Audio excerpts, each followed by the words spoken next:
Hey YouTube, thanks for tuning in today. Today I'm going to be doing a video showing you how to balance the ambient light outside with off-camera flash. For this video, I'm going to be using the Canon EOS R5 along with the 28-70.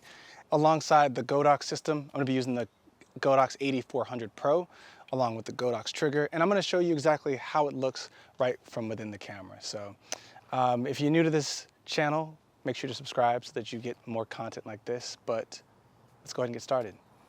All right, so when you first get into your camera, what you're gonna wanna do is make sure that your flash unit is either turned off or not connected to your camera so that you can actually see what the exposure looks like within your camera.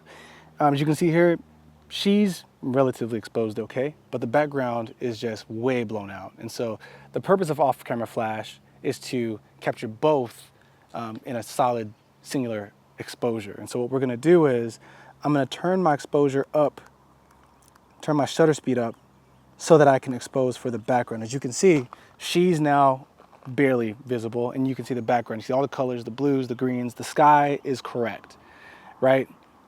If I take a photo, that's what you see. Now it's time to connect our flash trigger to our camera. And when we do, sometimes your camera will change the exposure. My camera is not at this moment, but that's okay, because it's still gonna shoot at whatever you set it to. What I'm going to do next is we have to kind of play around with the exposure of the flash. How much flash is the unit using? Right now I've got it set to 1/64th of a second. I'm going to take a shot. Good. And you can see she's lit up a little bit more than she was before, but not quite enough. So I'm going to take it up another stop. Let's go up to 1/32nd of a second. Take another shot. A little bit more, but I think we're going to need a lot more light. So let's go from 1/32nd all the way up to 1/8 of a second. Much better, but not quite where I want it to be. I'm gonna do two things. I'm gonna move my light more in front of her. I'm gonna move it closer to her actually. And set it up about there.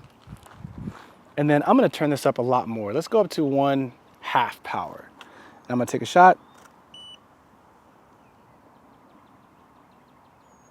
Oh, I've got this light in the shot. Probably not the best idea to have the light stand in the shot. All right, let's take another shot here.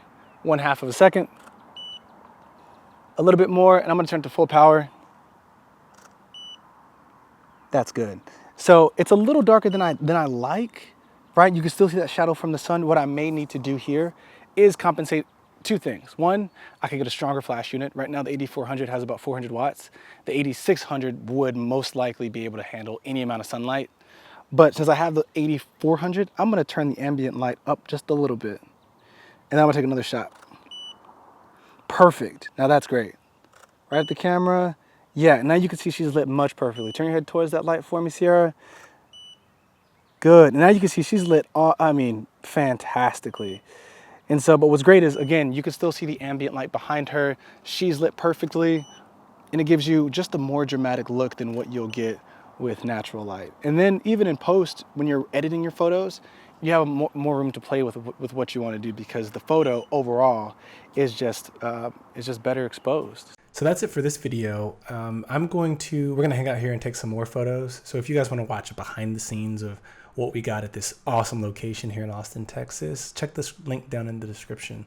If you guys enjoyed this video, make sure you subscribe, and I'll have Sierra's Instagram down below. Go give her a follow on Instagram. I'll see you all in the next one.